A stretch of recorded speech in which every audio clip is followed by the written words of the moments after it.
Hello guys, welcome back to my channel. ഒരു കാര്യമില്ലാതെ വെറുതെ സ്ട്രീറ്റ്സിലൂടെ നടന്നു പോകുമ്പോഴാണ് ഞാൻ ബിരിയാണി ബോയ്സ് എന്ന് പറയുന്ന സ്റ്റോറിൽ കയറുന്നത്. ഈ ഒരു റെസ്റ്റോറൻറ്റ് എന്ന് പറയുമ്പോൾ കയറിയപ്പോൾ തന്നെ അവർ നല്ല ഫ്രണ്ട്ലി ആയിരുന്നു. എൻവയൺമെൻറ്റൊക്കെ റിയലി ഫ്രണ്ട്ലി. അതിനുള്ളിൽ കയറിയപ്പോൾ ഗുഡ് ലൈറ്റ്നിങ്. അത് കഴിഞ്ഞ് ബിരിയാണി ബോയ് എന്ന് പറയുന്ന പേര് കേട്ടപ്പോൾ തന്നെ എനിക്ക് ചിക്കൻ ബിരിയാണി ഓർമ്മ വന്നു. സോ ഞാൻ അതിൻ്റെ ഉള്ളിൽ കയറിയിട്ടുണ്ട്. എന്നിട്ട് ഞാൻ മെനുവിൽ കയറി നോക്കി.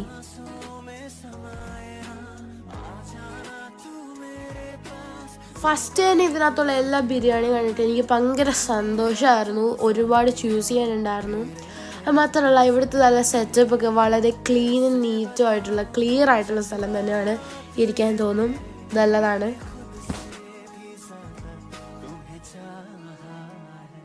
എനിക്ക് ആർട്ട് ഭയങ്കര ഇഷ്ടമാണ്. നിങ്ങളുടെ കാര്യം ഒന്ന് കമൻറ്റിൽ അറിയിക്കുക. അത് മാത്രമല്ല, ഒരുപാട് പിക്ചേഴ്സ് ഇവിടെ കൊടുത്തിട്ടുണ്ടായിരുന്നു. ഒരു നൊസ്റ്റ ഇന്ത്യയുടെ ഏതോ കുടമാറ്റത്തിൻ്റെ കുടകളുമായിട്ട് ലൈറ്റ്സിൽ സ്റ്റിക്ക് ചെയ്തിട്ട് നല്ല കളർഫുൾ ആയിട്ടുള്ള ലൈറ്റ്സും കിട്ടി. എല്ലാം അടിപൊളിയായിരുന്നു ഗായ്സ്.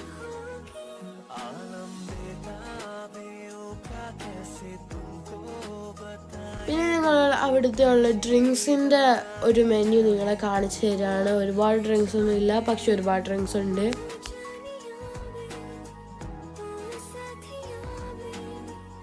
തിരിച്ചു നോക്കിയപ്പോഴാണ് ശരിക്കും ഒരുപാട് ഡ്രിങ്ക്സ് ഉണ്ടെന്ന് മനസ്സിലായത് ഗായ്സ്. ഞങ്ങൾക്ക് എല്ലാവർക്കും പ്ലേറ്റ് കിട്ടിയിട്ടുണ്ടായിരുന്നു. എൻ്റെ പപ്പയ്ക്ക് മാത്രം സ്പെഷ്യൽ പ്ലേറ്റ് കിട്ടി. എനിക്കത് തീരെ ഇഷ്ടമല്ല, പക്ഷെ എനിക്ക് ഓക്കെ ആയിരുന്നു. ഞങ്ങൾക്ക് എല്ലാവർക്കും പ്ലേറ്റ് കിട്ടിയില്ല, എനിക്ക് കഴിച്ചാൽ മതി, കുഴപ്പമില്ല. പിന്നെ പ്ലേറ്റ്സിൻ്റെ ഡിസൈൻ അടിപൊളിയാണ്. പ്ലേറ്റ്സിൻ്റെ ഡിസൈൻ എന്ന് പറയുമ്പോൾ ഒരു ട്രഡീഷണൽ അത്തപ്പൂവിൻ്റെ ഡിസൈനൊക്കെ ഇട്ടിട്ട് അടിപൊളിയായിട്ടുണ്ടായിരുന്നു. പക്ഷെ ആ ഒരു പ്ലേറ്റിനെ പറ്റി നോക്കുന്നു, നമ്മളെപ്പോഴും ഫുഡല്ലേ. അങ്ങനെ ഞങ്ങൾ മട്ടൻ ബിരിയാണി ഓർഡർ ചെയ്തിട്ടുണ്ട്. എല്ലാ ആൾക്കാർക്കും മട്ടൻ ഇഷ്ടമാണ്, എനിക്കിഷ്ടമാണ്. സോ മട്ടൻ ബിരിയാണി ഞങ്ങളുടെ പ്ലേറ്റിലോട്ട് കമത്തി.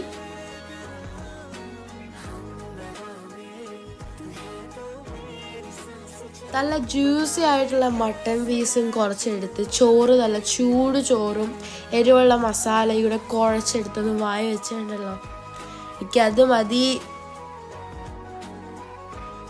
ഇവിടെ ഒരു വിശാലമായിട്ടുള്ള ടോയ്ലറ്റ് ഉണ്ട്. അതുമാത്രമല്ല, ടോയ്ലറ്റിനകത്ത് സിംഹത്തിൻ്റെയും പുലിയുടെയൊക്കെ പടമുണ്ട്, നല്ലതാണ്. സോ മുകളിലോട്ട് ചെല്ലുമ്പോഴാണ് എനിക്ക് മനസ്സിലായത് അവിടെയും കുറച്ച് ടേബിൾസ് ഉണ്ട്, അവിടെ നമുക്ക് പോയിരുന്ന് കഴിക്കാം.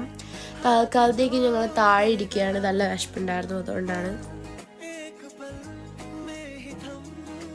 സോ അപ്പോൾ ഗായ്സ്, ഇത്രയേ ഉള്ളൂ മൈ വീഡിയോ. എല്ലാവരും എൻ്റെ ചാനൽ ലൈക്ക് ചെയ്യണം, ഷെയർ ചെയ്യണം, സബ്സ്ക്രൈബ് ചെയ്യണം. ബൈ.